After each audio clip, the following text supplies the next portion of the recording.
Anyone who supports the DA and wonders why they're not getting out of the GNU, you must know that they ate wrong money, and it's placed them in a very difficult situation where they have to stick it out, whether they politically believe in it or not. If Rupert doesn't give conditions, you take the money.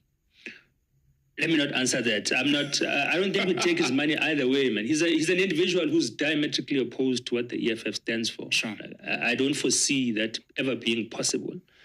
Like, he wouldn't Maybe do he'll donate it. like Mutsip and say in the spirit of democracy. No, he doesn't believe in us. He hates us. Johan Sure. Rupert despises the EFF, and I think the feeling is Yeah, mutual. ladies and gentlemen, black political parties will always find themselves in difficult situations. Black organization also, like I said, even with the Pan-African School of Economics, Technology and Agriculture, we find it very difficult raising funds because it takes so much convincing for African people who call themselves Pan-Africanists to dig in their pockets. We saw that how people are suffering there in Azapo, one of the oldest parties here in South Africa.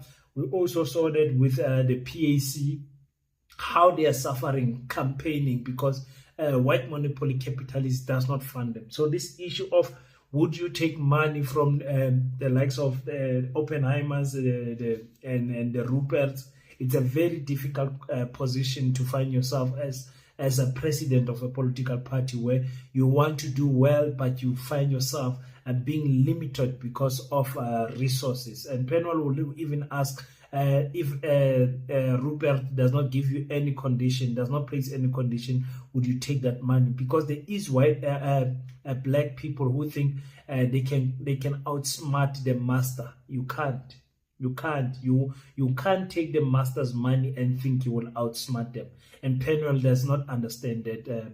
We're not going to speak about him in this podcast out of respect, but you guys know his positions on those type of things. So I'm very happy that the EFF is saying that they are not going to take money. It's another issue to debate when we look at who has funded the EFF, but even in the 2024 elections, it's very difficult without money. And this is what Sinawo Tambo said about that. Look, I'll start with your first one. The national elections of 2024 were difficult, I think, for everyone. Okay. Except perhaps the MKPB, which was an emerging organization at the time. Sure. They were difficult for the EFF because there was, in our belief, a concerted effort to exclude us from government by vested interests of the Moonshot Pact. Yeah. For example, that said Pact. the EFF is enemy number one. Yes. Not even the ANC. Yeah.